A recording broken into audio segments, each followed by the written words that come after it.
Profit loss account. Clear है? इसका मतलब अगर आपको रिक्यूब करने का मौका नहीं मिलेगा, जो भी नुकसान हो गया उस नुकसान के रिक्यूब करने का मौका नहीं मिलेगा, तो उसको हम लोग क्या कर देंगे, ट्रांसफर टू पीयर अकाउंट, तुरंत उसको प्रॉफिट लॉस में डाल दो, क्योंकि आपका नुकसान तो हो गया, नुकसान तो हो गया ना।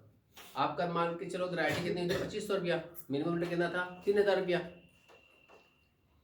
इसी का एग्जाम्पल कर दिया गया था, 2500 रुपया हुई है आपकी ग्रेविटी, लेकिन मिनिमम रेट कितना था, 3000 रुपया। तो 500 रुपये क्या हो गया आपका, लघु कार्य हो गया, नुकसान हो गया। इस नुकसान को अगर आगे फ्यूचर में मौका मिलता तब तो कोई दिक्कत की बात नहीं है रिक्यूब करने के लिए, लेकिन यहाँ पर एक सिरे से आपको मौका ही नहीं दिया गया। जब मौका नहीं मिला तो आपका ये लॉस हो गया। तो उस लॉस को कहाँ डालते हैं, जितने भी लॉसेज होते हैं कहाँ डालते हैं, प्रॉफिट लॉस में डालते नहीं डालते, प्रॉफिट लॉस में डाल दिया जाएगा, मामला खत्म हो गया। लेकिन अगर उसको समझा बुझा करके मनवा लेते हैं,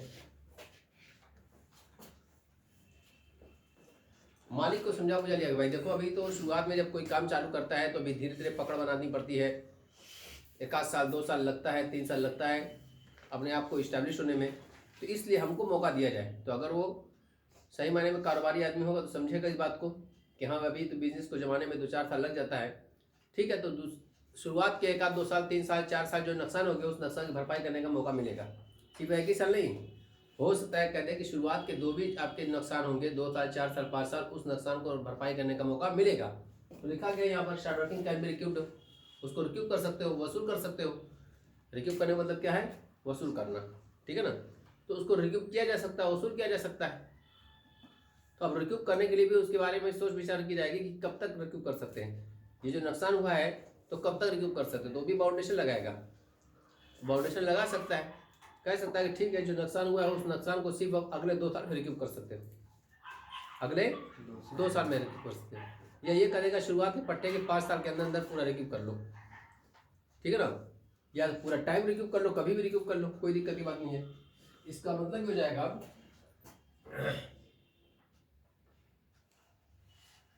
होल पीरियड ले लेता हूं इसको, यानी समूचे समयावधि में, पूरी अवधि में कभी भी उसको रिक्यूब कर सकते हो। 5 साल के अगर आपका समझौता हो रहा है, 5 साल की आपकी पट्टे की रिलीज हुई थी, या 5 साल के लिए आपको एग्रीमेंट हुआ था, तो पूरे 5 साल में कभी भी रिक्यूब कर सकते हो। 10 साल का होगा तो 10 साल के समय अवधि में कर सकते हो। 20 साल के लिए अगर समझौता हुआ तो 20 साल में रिक्यूब कर सकते हो। मतलब वो आपको समुचित समय के लिए दे रहा है, पूरे समय के लिए दे रहा है, जब तक पट्टा खत्म न हो जाए तब तक, ठीक है ना।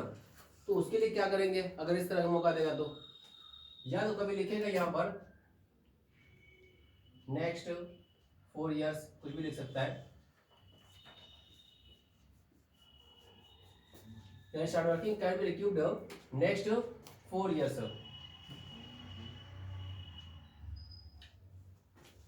Next 4 years। अब नेक्स्ट 4 years का मतलब क्या हो जाएगा, जिस साल स्टार्ट वर्किंग हुई है उसके अगले 2 साल, अगले 2 साल या अगले 4 साल, अगले 3 साल, कुछ भी कर सकता है, कोई जरूरी नहीं 4 साल लिखेगा। मैं सिर्फ ऐसे एग्जाम्पल दिया हूँ, नहीं तो किताब में खोजते रह जाओगे 4 साल कहाँ लिखा है इसमें। जो भी स्टार्ट वर्किंग होगी उसको रिक्यूब करने के लिए कह सकता है कि अगले 2 साल तक रिक्यूब कर सकते हो, अगले 3 साल तक रिक्यूब कर सकते हो, अगले 4 साल तक रिक्यूब कर सकते हो, ठीक है ना। या ये कह सकता है आपको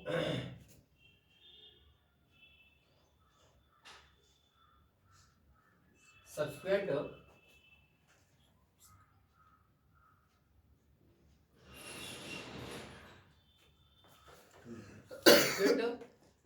2 years, सब्सिक्वेंट 2 years, यानी कि अगले 2 साल में, आने वाले 2 वर्ष में। तो बात वही हो रही है, चाहे नेक्स्ट 4 year को चाहे सब्सिक्वेंट 2 years को, बात वही है, यानी कि अगले 4 वर्ष में, या ये कहता है कि आने वाले 4 वर्ष में, ठीक है। और एक लिख सकता है इसमें और line, first 5 years of lease. देखिएगा पट्टे के प्रथम 5 साल में, पट्टे के प्रथम 5 साल में, पट्टे के प्रथम 4 साल में, पट्टे के प्रथम 7 साल में, 6 साल में, जो भी कह दे। तो पट्टे के प्रथम 5 साल में कहने का क्या मतलब हुआ, तो और सबको एग्जाम्पल द्वारा दिखाते हैं। अगर होल टाइम कहता है तो इसका क्या मतलब हो गया, समझ में आ गई कि अगर कोई एग्रीमेंट आप कर रहे हो 1 अप्रैल 2021 को, 1 अप्रैल 2021 को, अब मैं मान के चलता हूँ कि 5 साल के लिए ये एग्रीमेंट हुआ है, तो एग्रीमेंट कब खत्म हो जाएगा आपका? 5 ईयर्स के लिए एग्रीमेंट हो रहा है 2026 तब। 30 मार्च 2026। इसका मतलब आपका एग्रीमेंट खत्म हो जाएगा 31 मार्च सन 2026 को। ये आपका 5 ईयर्स का पीरियड है। ये देखो कि 1 अप्रैल 2021 से लेकर के पहला साल कब खत्म होगा? 31 मार्च सन 2022 को, 31 मार्च सन 2023, 31 मार्च सन 2024 को, 31 मार्च सन 2025 को, 31 मार्च सन 2026 को। क्लियर है ना? तो पहला साल खत्म होगा 22, 23, 24, 25, 26। तो 5 साल का एग्रीमेंट हुआ है जो 1 अप्रैल 2021 से है, 5 साल के लिए है। कब खत्म हो जाएगा आपका? 31 मार्च से सन 26 तक। इसका मतलब जब होल पीरियड आपको टाइम मिलेगा, यानी पूरे समय अवधि आपको रिक्यूब करने के लिए मौका मिल सकता है कि जो भी शार्ट वर्किंग हुई है उसको रिक्यूब किया जा सकता है पूरे अवधि में, पट्टे की पूरे अवधि में। तो पट्टे की पूरे अवधि मतलब 5 साल का, पूरे 5 साल में कभी भी रिक्यूब कर लो। अगर 10 साल का एग्रीमेंट रहेगा तो पूरे 10 साल कभी भी रिक्यूब कर लो। 20 साल का एग्रीमेंट है तो 20 साल में कभी भी रिक्यूब कर लो, कोई दिक्कत की बात नहीं है। जब भी शार्ट वर्किंग हो जाए, हो सकता है पहले साल शार्ट वर्किंग हुई, दूसरे साल शार्ट वर्किंग हुई, आगे चलकर 7वें साल, 8वें साल, 10वें साल जब भी सरप्लस होगा रिक्यूब कर सकते हैं। ठीक है, फिर जब चलते चलते हो सकता है कि 8वें साल शार्ट वर्किंग हो गई तो उसको भी रिक्यूब कर सकते हो, क्योंकि 20 साल का अगर पट्टा लिया गया है तो 20 साल में जितनी बार भी शार्ट वर्किंग होगी कभी भी उसको रिक्यूब कर सकते हैं। ठीक है, ये लिखा गया होल टाइम पीरियड, तो ये होल पीरियड में इसको कर सकते हैं रिक्यूब। क्लियर है? अब आते हैं यहाँ पर नेक्स्ट 4 ईयर। नेक्स्ट 4 ईयर का मतलब क्या होता है? जिस साल शार्ट वर्किंग होगी, जिस साल शार्ट वर्किंग होगी उसके अगले 2 साल, अगले 4 साल में ये लिखेगा नेक्स्ट 4 ईयर्स, नेक्स्ट 2 ईयर्स। तो नेक्स्ट 4 ईयर लिखेगा या लिखेगा सब्सिक्वेंट 2 ईयर्स, बात वही है। नेक्स्ट 2 ईयर का मतलब क्या हो जाएगा? जिस साल शार्ट वर्किंग होगी उसके अगले 2 साल। सब्सिक्वेंट का मतलब क्या हो जाएगा? आगे आने वाले वर्षों में 2 साल तक रिक्यूब कर सकते हैं। तो इसका क्या मतलब हो जाएगा उसको समझो। अगर आपने एग्रीमेंट लिया यहाँ पर कब?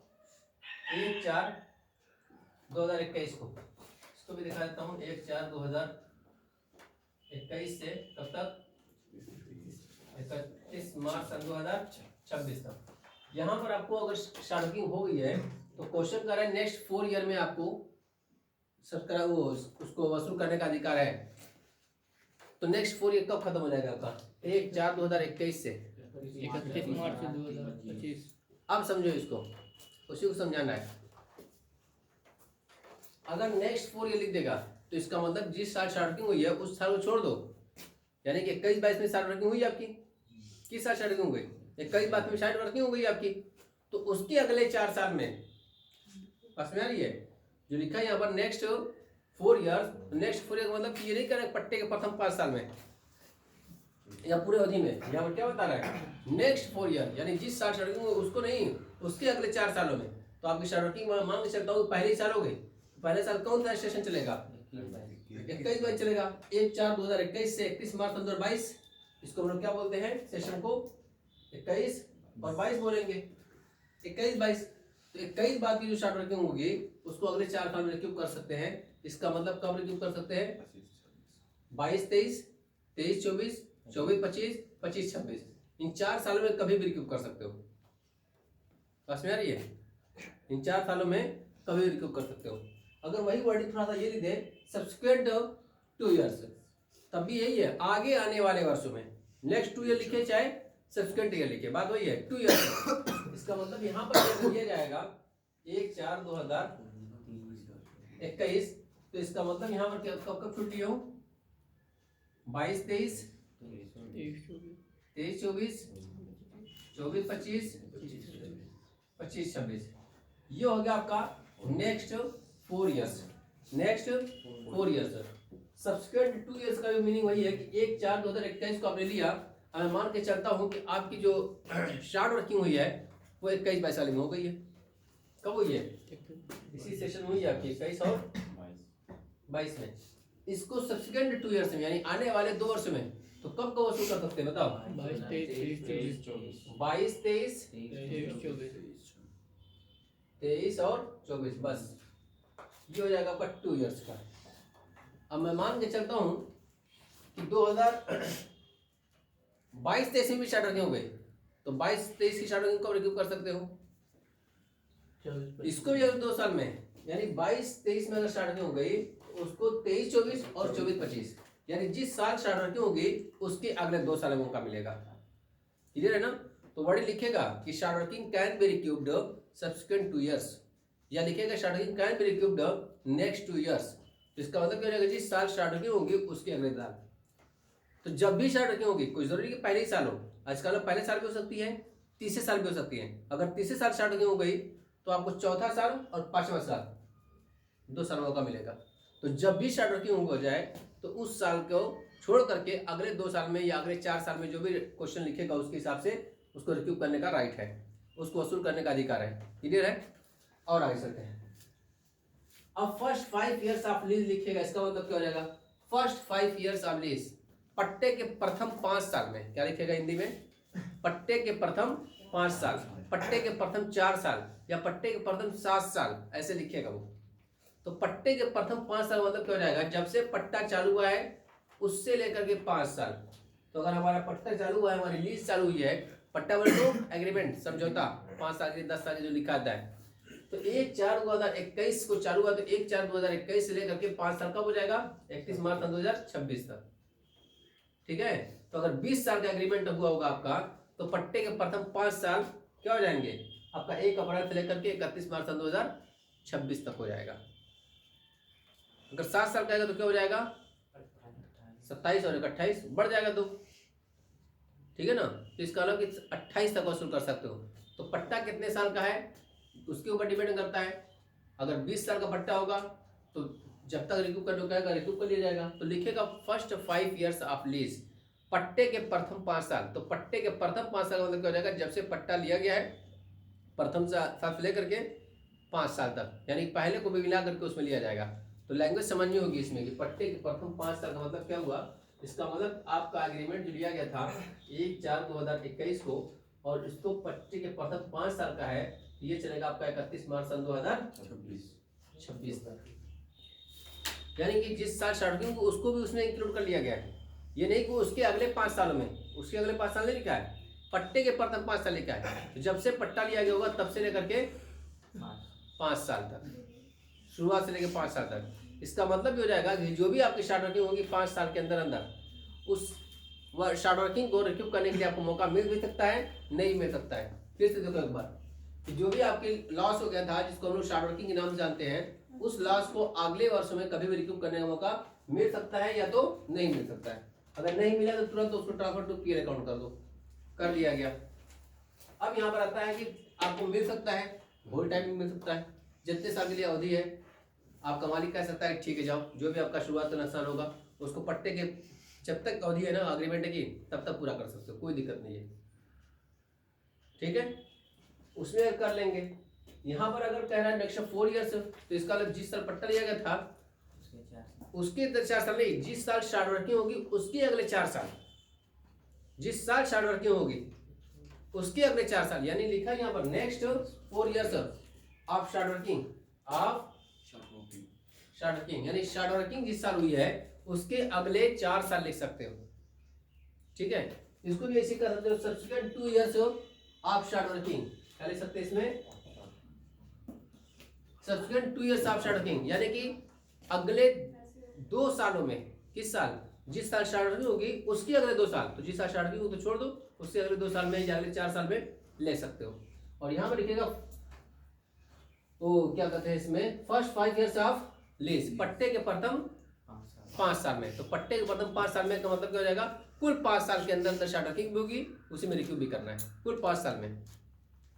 ठीक है ना? जैसे यहाँ बता दीजिएगा अगर 1/4/2021 हो गई, पूरा 21 से लेना है, 21-22 में हो जाएगा। तो अगर आपको यहाँ पर मैं मान के चलता हूँ, सेशन पूरा ले देता हूँ, ये आपका क्या चल रहा है 21 और 22, 23, 24 और 25 और 26, यहाँ पर स्टार्ट वर्किंग हो जाएगी तब भी आपको 5 सालों का मिलेगा। ये आपकी स्टार्ट वर्किंग हो गई 24-25, तब भी पट्टे के प्रथम 5 साल में तो बस इतने ही के अंदर रिक्यूब करना है, यानी बस 26 तक वसूल कर सकते हो।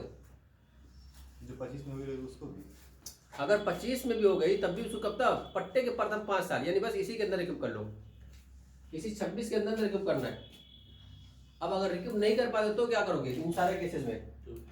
भाई आपको मौका तो मिला, पूरे होल टाइम हमने मौका दे दिया कि लो भाई ले लो, लेकिन आपने उसको जो है सरप्लस इतना नहीं हो पाया कि आपकी रिकवरी हो पाए, आपका जो लॉस हुआ तो पूरा हो पाए। तो जब भी आपका पट्टा खत्म हो जाएगा उस साल क्या करेंगे? Transfer two year account. यानी जिस साल शार्ट वर्किंग रिक्यूब करने का राइट छिन जाएगा, ध्यान सुनना, जिस साल शार्ट वर्किंग रिक्यूब करने का राइट छिन जाएगा, जिस साल शार्ट वर्किंग रिक्यूब करने का राइट छिन जाएगा उस साल जाकर के हम लोग उसको ट्रांसफर करेंगे किसमें? प्रॉफिट लॉस अकाउंट में। तो इसका मतलब है अगर ये 20 साल के लिए मौका मिला था और 20 साल के अंदर रिक्यूब नहीं कर पाए तो 20वें साल में जाकर के आप क्या करेंगे? शार्ट वर्किंग को ट्रांसफर कर देंगे किसमें? प्रॉफिट लॉस में। इसका मतलब जब तक आपको रिक्यूब करने का राइट है तब तक उसको हम लोग ट्रांसफर नहीं करेंगे, ठीक है? यहाँ पर देख सकते हैं नेक्स्ट 4 ईयर्स का आपका मतलब क्या हो जाएगा? यानी पट्टे खत्म करो, जिस साल शार्ट वर्किंग हुई है उसके अगले 4 साल में रिक्यूब करने का मौका नहीं मिला आपको, 4 साल आपको मौका दिया गया था, 4 साल के अंदर रिक्यूब कर रहा है, नहीं रिक्यूब कर रहा है तो जिस साल आखिरी साल होगा उस साल क्या करेंगे? Transfer two year account. यहाँ पर आपको कौन सा हो जाएगा? 25। यहाँ पर देखें सब्सिक्वेंट 2 ईयर्स कर रहा है, सब्सिक्वेंट 2 ईयर्स आप शार्ट वर्किंग मतलब क्या हो जाएगा? जिस साल शार्ट वर्किंग होगी उसके अगले 2 साल में